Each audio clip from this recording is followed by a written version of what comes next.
In this video, we are going to do the Charles Law Lab. And the first thing you need to do is get a 1 liter beaker of boiling water going. I'm also going to get a 250 milliliter flask with a hole in it. And I'm going to put that 250 milliliter flask into the boiling water.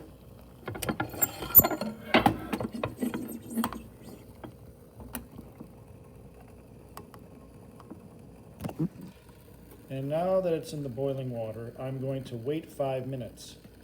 And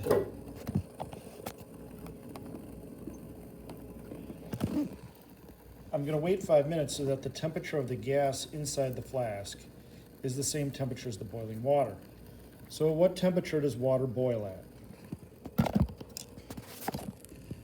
We're going to actually measure the temperature of the boiling water.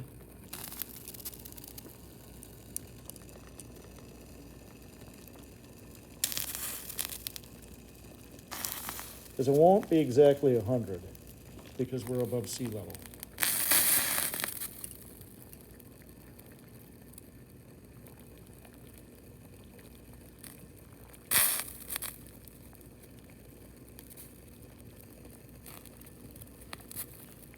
And it looks like it's boiling at 98.9 degrees Celsius.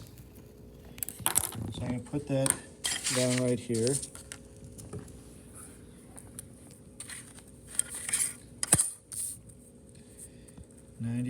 .9 degrees Celsius. And then the final gas temperature is going to be our sink. So I'm going to fill the sink up with water, and then I'll take the temperature of the sink.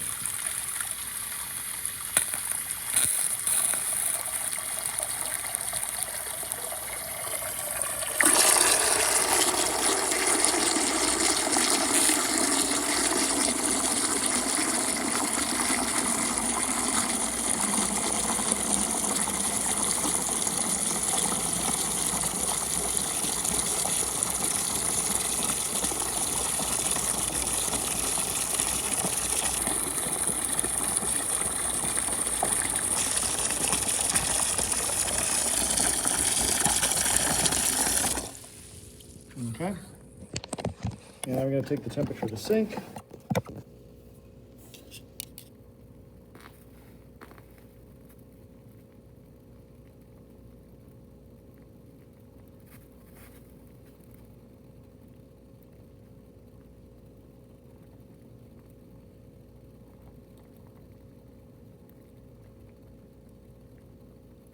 And it looks like the final temperature is 25 degrees Celsius.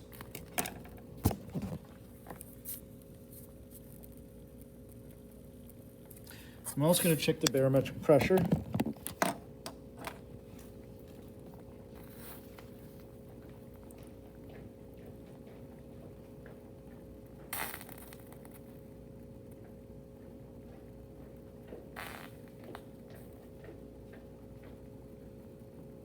What is the barometric pressure in Verona, Wisconsin? The barometric pressure is currently 29.86 inches of mercury. So then I record my barometric pressure. Okay? So we're almost now to the end of the 5-minute period. We're just going to wait 1 more minute to make sure that the gas inside is the same temperature as the boiling water. I'm going to take the flask and I'm going to put my thumb over the hole in the flask to trap the gas inside, and then I'm going to plunge it into the cold water. It won't break because it's Pyrex, okay? And then the temperature of the gas inside is going to cool. And when that happens, water is going to be drawn up into the flask. So we got 4 more seconds to wait, or 40 more seconds.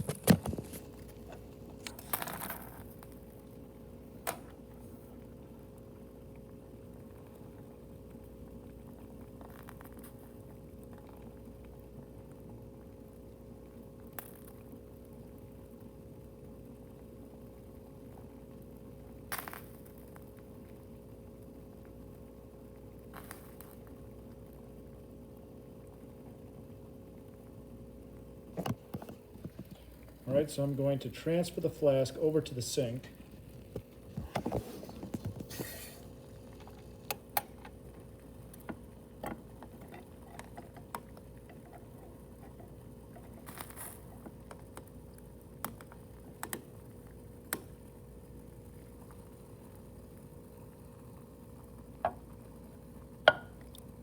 And I'm going to turn it upside down.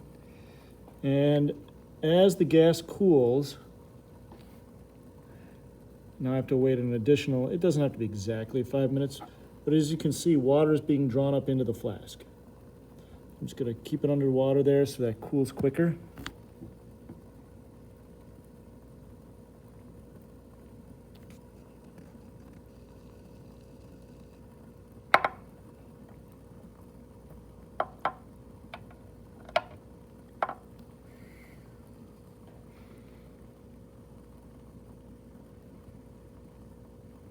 So we'll just wait an additional 2 minutes.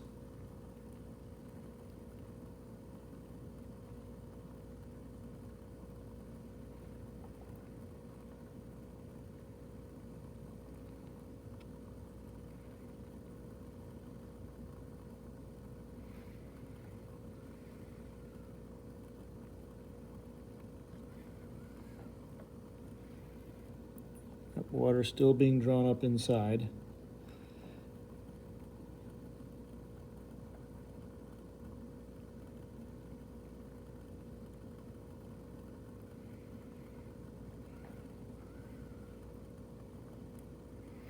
Now what I'm going to try to do is I'm going to get the water level inside the flask and outside of the flask equal.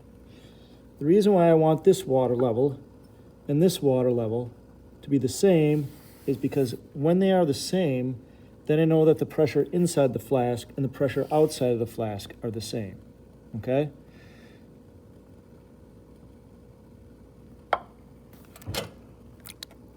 Yeah.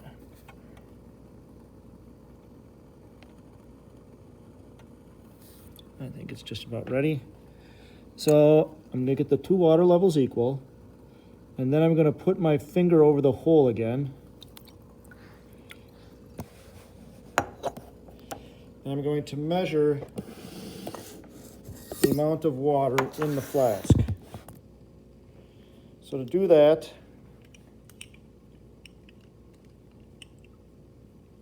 I'm going to take my flask, I'm going to take the cork off of it, and I'm going to pour the liquid into a graduated cylinder.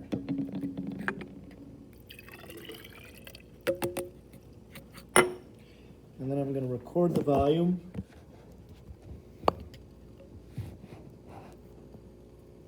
And the volume is approximately, I know that's hard for you to see, about 44 milliliters.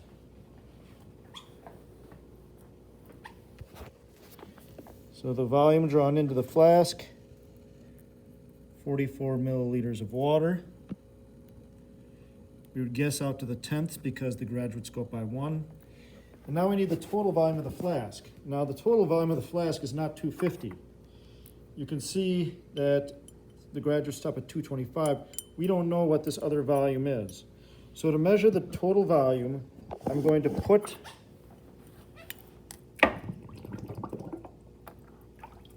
fill it up with water. So I filled the flask with water. However, the cork takes up some room. So I'm going to put the cork in it, then remove the cork. That's the volume of water I'm going to measure, and that's the volume of gas that I have.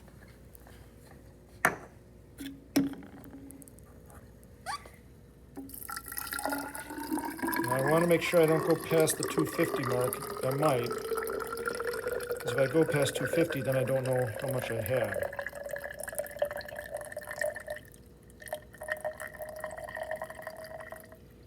So it's 250 right there. So that's 250. And then I'm going to add the remaining.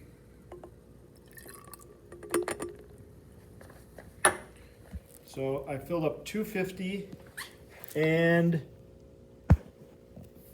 15 milliliters. So 250 in the big and 15 in the small. So that would be a total of 265.0 milliliters of the total volume. So the rest of these calculations we are going to do together in class. So make sure you get your data.